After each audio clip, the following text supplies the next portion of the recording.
tonight. I'm Allison with Josh the Movies. Thank you for taking the time to sit down with me today. First of all, I just want to congratulate you on your film festival debut. What has it been like seeing the response to Queen of My Dreams? You know, there was this moment I was sitting in the theater, and it actually hit me the day after the theater, because much of the production team overlaps with another film called In Flames at TIFF. And there's so many Pakistani people that are part of the cast and the crew. And it's huge. It's so astronomical. It's so difficult to work and to tell good storytelling, and let alone 2 films have come out shot in Karachi. Often a lot of films say they're shot in native Karachi, but they're actually shot somewhere else. And this production team has fought against insurance odds, all of the judgments in the world of the country, to push back and say this place deserves authentic storytelling. And sitting in the theater and looking at all of my colleagues from Pakistan, it just warmed my heart, and it made me feel like it's so much bigger than just how do I feel about the film and TIFF. It's like, this is a piece of activism in a way. Sure. Yeah, I can definitely see that. What was it like shooting there? Have you been there before? It was amazing. I've never been there. My grandparents are from there. And I was very excited to shoot there. I've seen Punjab from India, but I haven't seen Punjab in Pakistan, so I got to see that as well, and got to take advantage of the time and do a pilgrimage. But the whole culture of shooting is different there. It's so service-oriented, whereas here there's still, to do anything, there's a sense of classism that comes in, or not classism. There's a sort of, I don't want to work, that comes up. Whereas there, it's what the first reaction is, what can I do to help? Yeah. That's just part of the culture. I love that. That sounds really fun and really meaningful. Like, it was a really great experience being there. Yeah, I got to connect to that part of me, as opposed to the part that just wants things done for her. But the roots of my culture, which are so service-oriented. In this scene set in the 90s, Azra and a girlfriend wear butterfly clips, overalls, and chokers, and Mariam sifts through an overabundant Beanie Baby collection. Do any of these items come from your personal collection? I felt really immersed in the time capsule of the period watching these scenes, especially as someone who grew up in the 90s. I know you had as well. I didn't bring any personal things onto that set, but that freaking set is so cool. And I'm like, I want my apartment to look like that. My apartment, dare I say, is not as colorful, but I love a colorful couch. And that was to die for, that couch. But yeah, I remember those long landlines with the rings and just stretching as far as you could. I was like, this used to be me. Yep. Oh, God. Yeah, there's so many. Or, yeah, the Cube TV. Like, I was a child then, flipping through the channels that existed. The VHS, everything. VCRs, going to the VCR store and choosing what movie to watch on Friday pizza night, which was our family thing.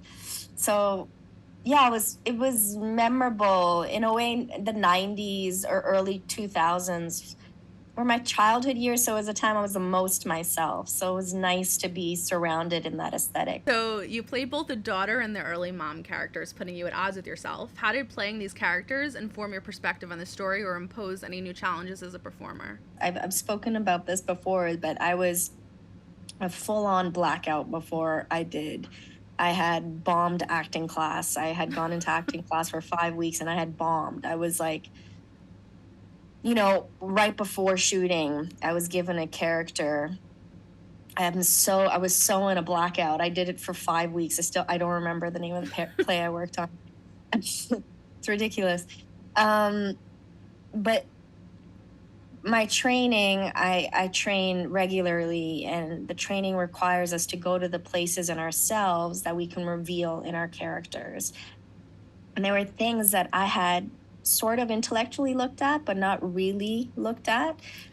Sexuality, my relationship with my homeland, my relationship with my mother, the flaws in all of those things, the judgments of all of those things. And I was scared. I was scared going in. So yeah, it forced me to tell the truth about all of those things. And I had to do, in many ways, a masterclass very quickly about learning who I am and my relationship to all of these things, and when I have the opportunity to revisit all those concepts again, I'll go even deeper. But yeah, scared. It was hard.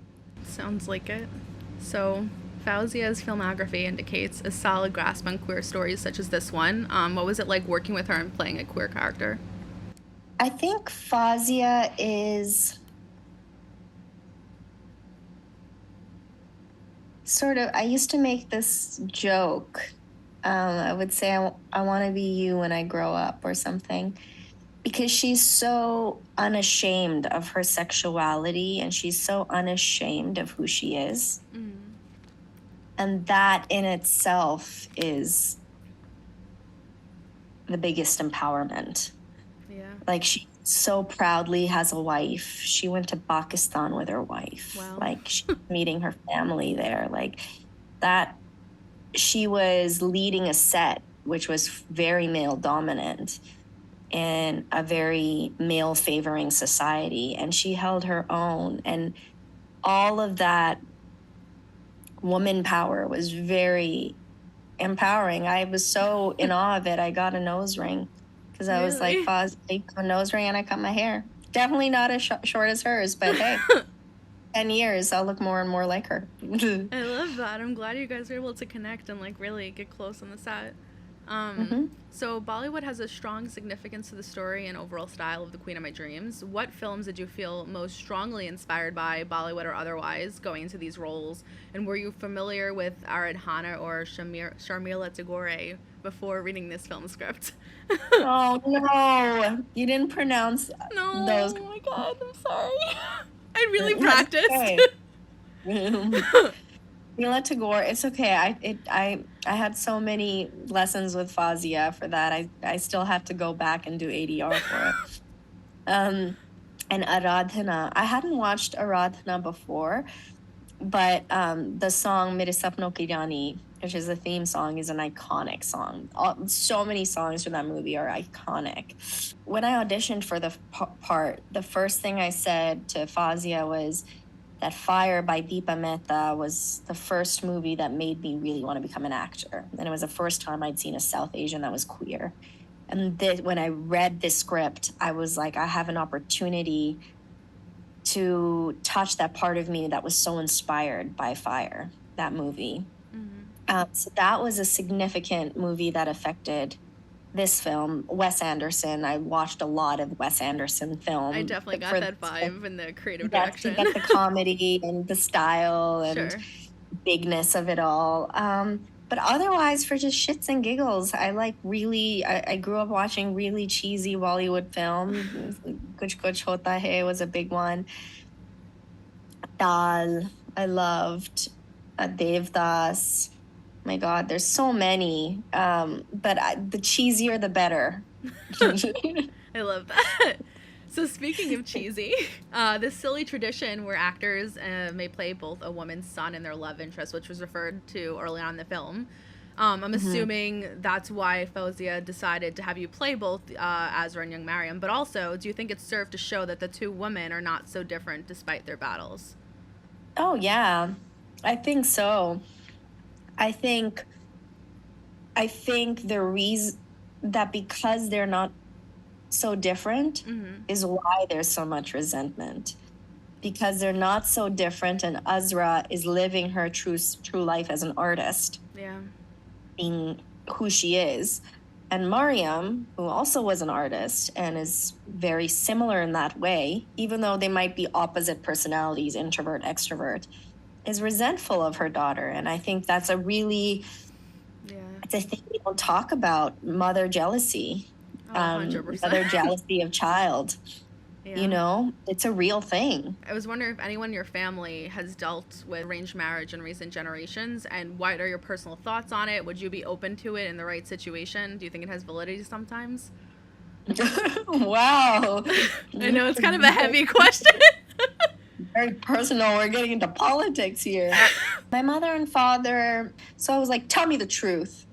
How did you guys behave in your first meeting? So apparently my dad had a newspaper ad in something called the Tribune or something in India. And my mom wrote to him and just a letter that she was interested in. Apparently he had like hundreds is what he tells me. And he picked, I love it. like, okay, Dad. Awful. I don't know if that's true. And apparently his brother was here for 2 weeks from Canada. And if he wanted to get married and have his brother attend, he had to choose a woman in 2 weeks. So he says he picked a woman, picked a letter out of this bundle, then went to see my mother. And then they had a couple of meetings. So I don't know, that was very progressive for their time, that they met a couple of times. My mom had a discussion with him in a private room where her brother was guarding the door, making sure nothing happened. And that was very progressive. And she was like, tell me the truth about X, Y, and Z. So, would I do arranged marriage? That's an interesting question. I think arranged marriage as we know it, as traditionally we know it, is quite classist. And it works for many reasons, but it also doesn't work. But there is a mentality of having to make it work or working on something, which I admire. However, I do think matchmaking can evolve, and there are so many matchmaking agencies now where so many, and New York is the hub for that. Yeah, where and I'm Jewish as well, so I've looked into, out of curiosity, they're expensive. I'm very curious about it. Very expensive, but I think matchmaking can work where you're trying to find people based on the spirit. Yeah. So I don't know if it's traditionally arranged. I would definitely not marry someone without seeing their face or knowing about them or having flaw. I'm not low-hanging fruit. I am an expensive queen, and I deserve a queen or a king as well. Yeah, I love that. I mean, that's definitely a really good way of looking at it that I guess I wasn't expecting, but I love it. How does the bilingual script make the performance or filmmaking process any more difficult, and did this bring about any unique acting challenges? Oh, many, because Urdu is not my first language or second language. I speak Punjabi, which is sister language, but in many ways it's still very different. So I had to learn a different accent, learn many new words, and then I was training and had an Urdu teacher for some time, but still I would go on to set and it was like, there's so many plates. Sometimes I'd lose the Urdu, or then if I lost the Urdu, then the acting was better. But if I was too focused on the acting, then I was letting go of the act. There was so many. And it's interesting with the Urdu accent, too, is because they're authentic people from Karachi. The person who plays Mariam's father has a very different accent to the person who plays my mother, to Nimra. The accent is so versatile. So it was quite challenging to decide on that. I watched interviews of Nimra and her voice before in the trailer, and so I studied that, though it wasn't a full it wasn't necessarily a mimicry, but I wanted to capture the extrovertedness in her voice. So speaking two languages, English was, definitely I'm still working on a lot of things. Like, I sometimes enunciate my words too much, just letting things flow out of my mouth. And Urdu forces me to just let things flow out of my mouth because it's such a romantic language. So We like to ask each of our guests this question. Do you have any past or upcoming projects that you would like to plug, that you're allowed to plug, I guess, now with these uncertain times? oh God, I think I'm allowed to speak about Young Werther, which is a movie that's coming out. It's a Canadian funded film, so I think we're fine there. Okay. It's a film based on Gauthier's Young Werther, and it's an iconic novel. Yeah, and I think that will be in the festival circuits as well next year. That. Very excited. Mm-hmm. Anything that you're in, I would love to see. You were literally the shining star of this movie. Everything you did was like literally glowing. I mean, the colors were literally glowing the whole movie. Everything was so vivid. But Matt Irwin, he's very talented. Yeah, it's the cinematographer is incredible. No, it was beautiful. Well, thank you again for taking the time to chat with me. As we close out, I just wanted to reiterate how much I related to this film. Immediately after it started, I paused to call my mom and tell her how much I related to Azra. It was such a coincidence that the lead character both had an educated father with heart issues and a mother who didn't go to college like my own. And I think a lot of people from all backgrounds will really resonate with this film. Really? Yeah, I couldn't believe that. It was like such a weird exact moment for me. So you started the film and then you called your mom? I had to pause it and tell her about it because and then at the end, of course, I wanted to call her again because I struggle with my own relationships with my mom and whatever. Every girl has their own stuff, but I felt like so much with it. What moved you about the film?